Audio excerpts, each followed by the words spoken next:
하나님의 평강과 은혜가 함께 하시길 주님의 이름으로 축복합니다. 이제 함께 신앙 고백하시며 5월 7일 화요일 새벽 기도회를 하나님께 올려드리겠습니다.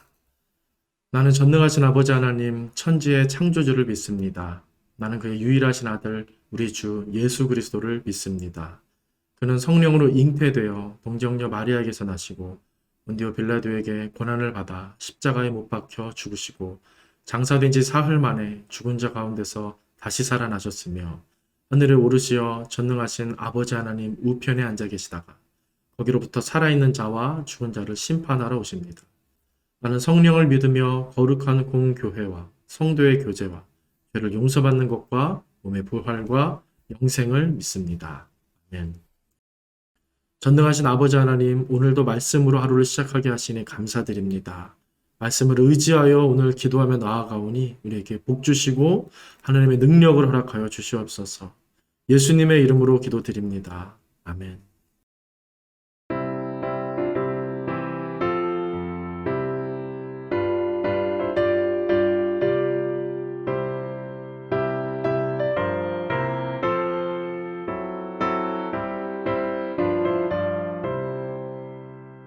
주 예수 크신 사랑 늘 말해주시오. 나 항상 듣던 말씀 또 들려주시오. 정해지 않는 천국 주 예수 계신 곳 나 밝히 알아듣게 또 들려주시오.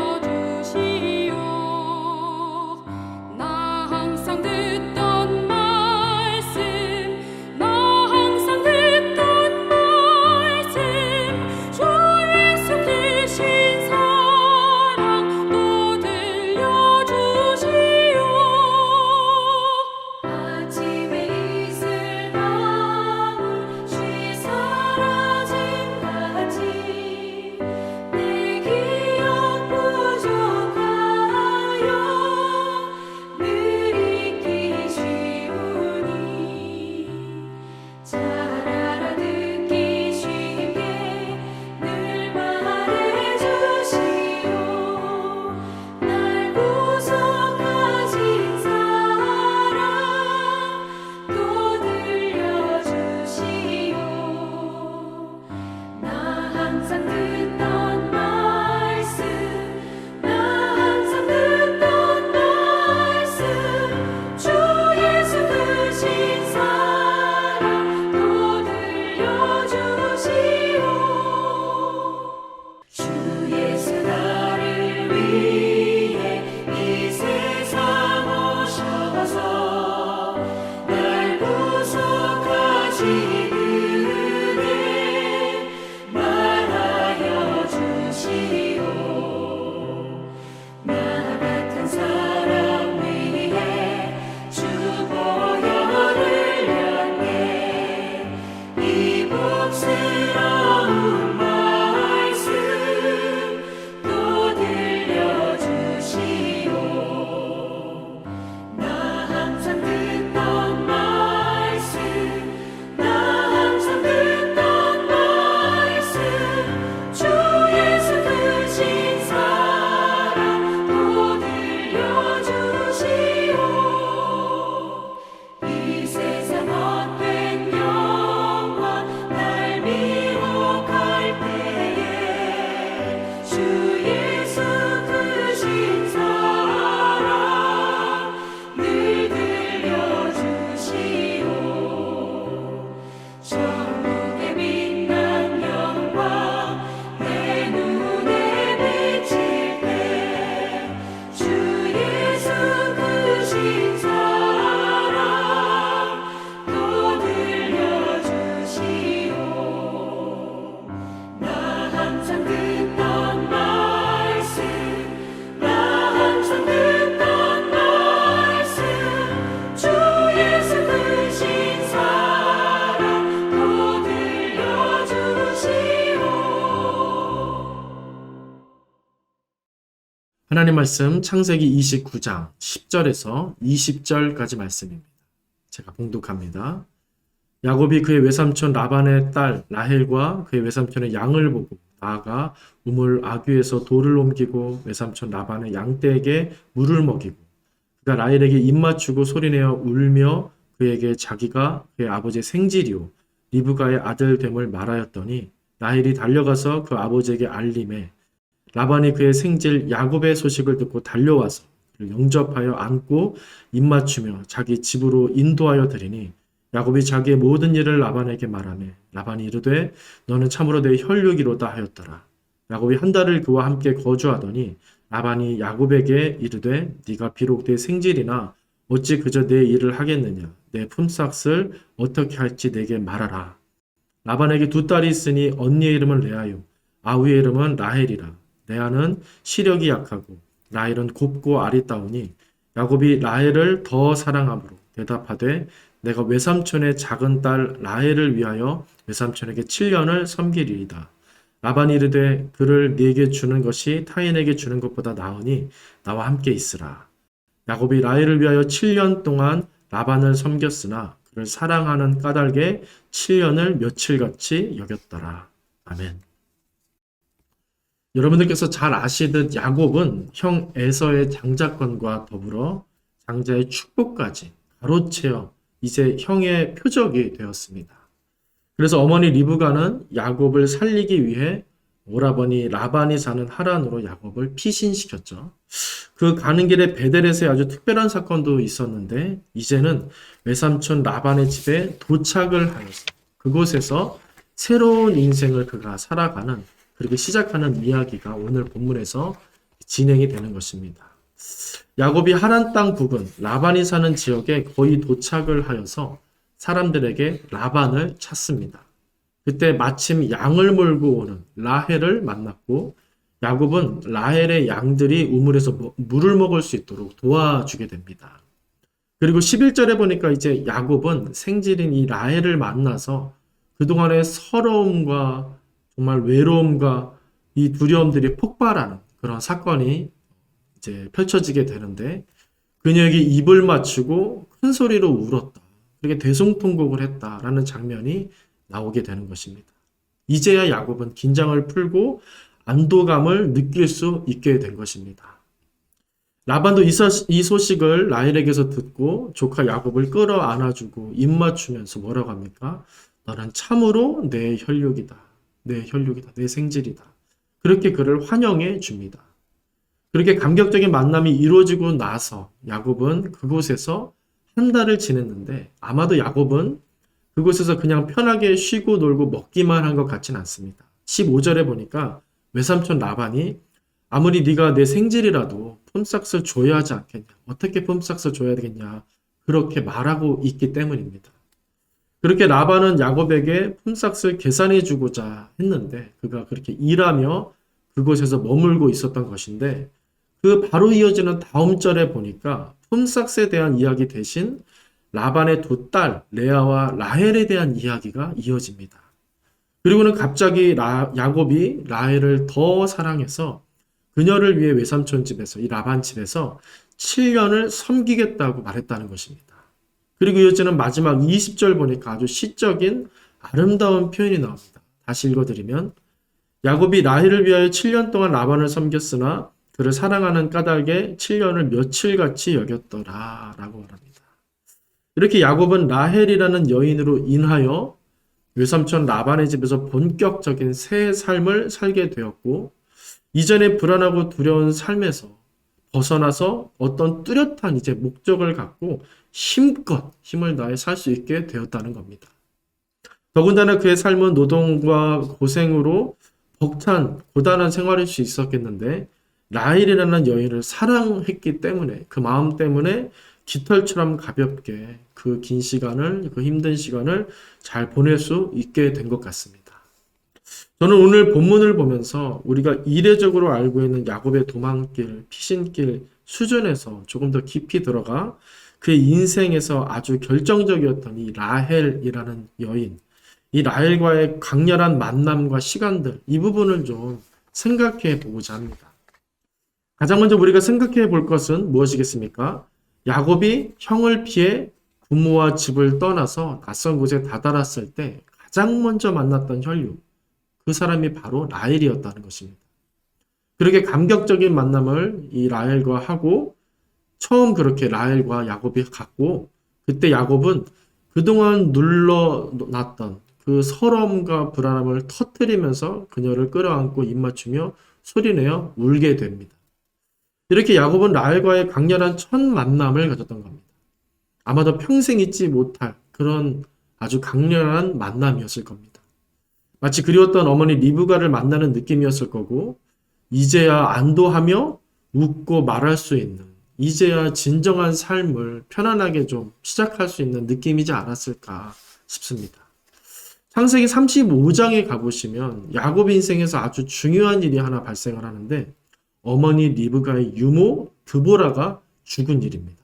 자기 유모도 아니고 어머니의 유모가 죽었는데 왜 중요하냐면 성경이 이 유모의 이름도 정확히 밝혀주고 있고 이 사건을 굳이 기록하고 있는데 그가 죽어 야곱이 그를 이 드보라를 어머니의 유모를 상수리 나무 밑에 장사하고 그곳 이름을 알론 바곳이라고 지었다라는 이런 다양한 내용들까지도 아주 상세하게 기록하고 있기 때문입니다. 알론 바곳은 통곡의 상수리 나무라는 뜻입니다. 통곡의 상수리 나무.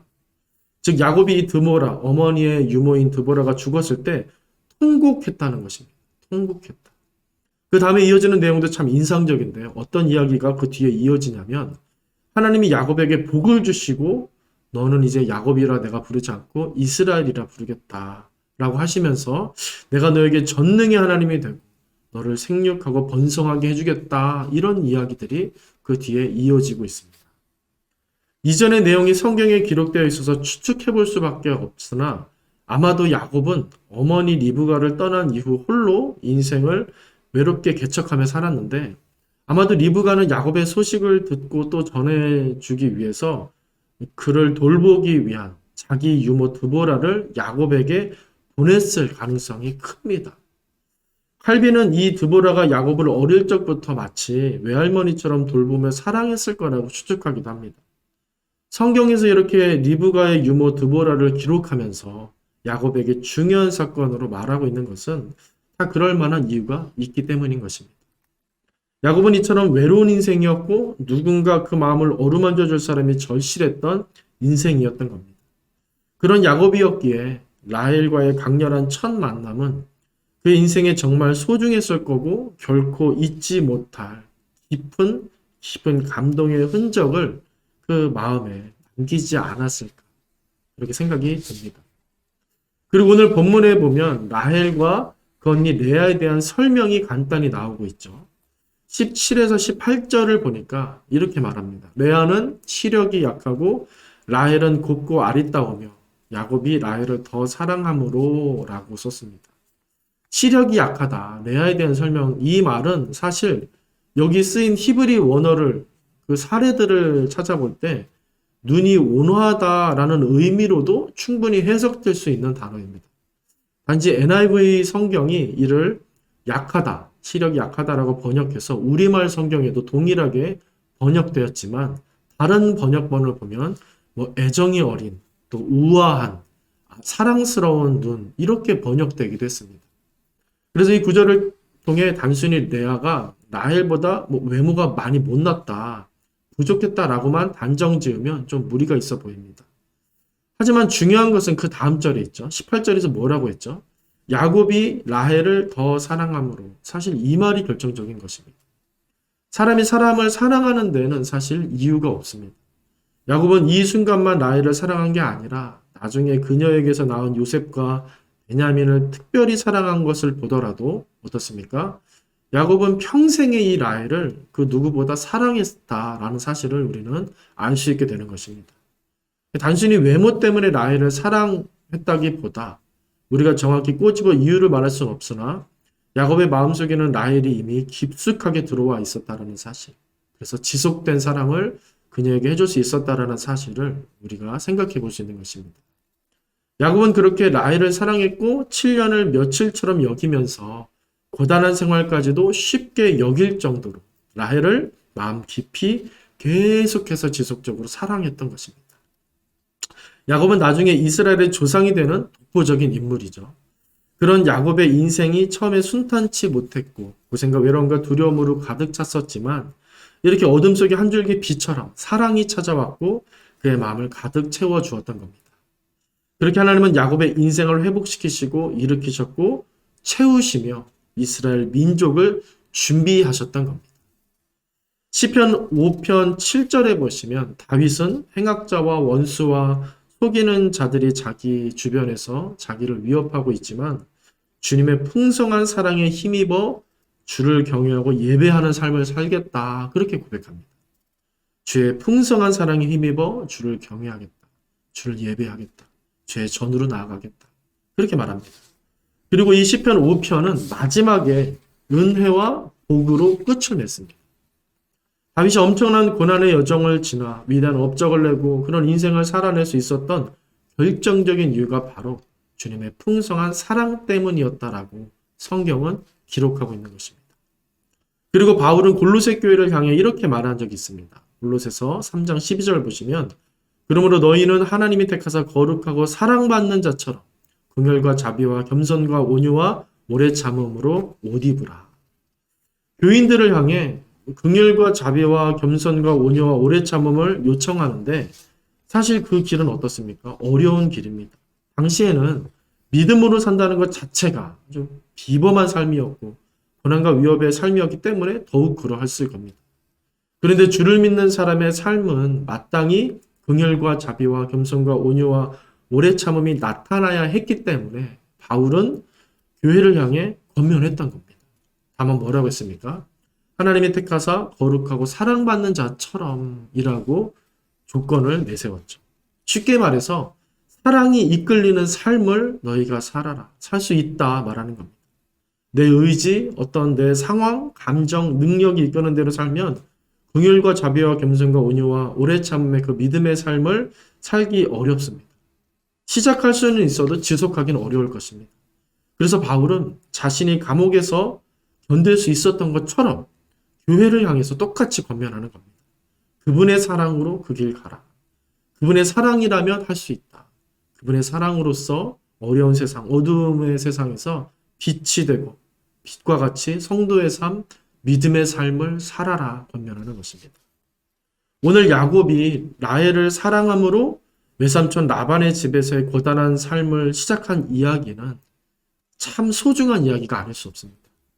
앞으로 야곱의 인생을 위로하시고 채우시는 동시에 열방의 축복의 통로가 되고 또 선교의 통로가 될 이 이스라엘을 격려하시고 일으키시고 충만하게 하실 하나님의 계획과 섭리가 느껴지는 아름다운 이야기인 것입니다. 오늘 말씀을 생각하며 우리도 오늘 하루의 삶을 주님께 맡기며 주의 그 섭리로 그 사랑으로 가득가득 채워달라고 여러분과 제가 기도할 수 있으면 좋겠습니다.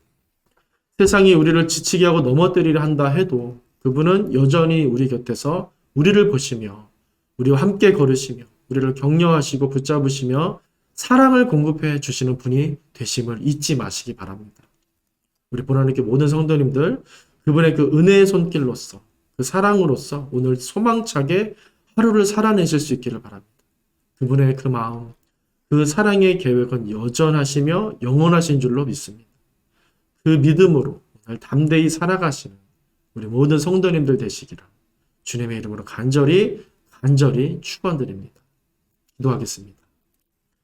사랑과 은혜의 아버지 하나님, 오늘도 주님 말씀 의지하여 간구하며 주님 붙잡고 나아갑니다. 오늘 내가 만날 모든 상황 속에 함께 계셔서 나와 함께 걸어주시고 주님의 은혜로 그 사랑으로 나를 채워주셔서 어둠 속에 한 줄기 빛으로 어둠을 밝혀내며 물리치는 인생, 내가 그 인생을 살아낼 수 있도록 하나님께서 인도하여 주시옵소서. 예수님의 이름으로 기도드립니다. 아멘. 하늘에 계신 우리 아버지, 아버지의 이름을 거룩하게 하시며 아버지의 나라가 오게 하시며 아버지의 뜻이 하늘에서와 같이 땅에서도 이루어지게 하소서. 오늘 우리에게 일용할 양식을 주시고 우리가 우리에게 잘못한 사람을 용서하여 준 것 같이 우리 죄를 용서하여 주시고 우리를 시험에 빠지지 않게 하시고 악에서 구하소서. 나라와 권능과 영광이 영원히 아버지의 것입니다. 아멘.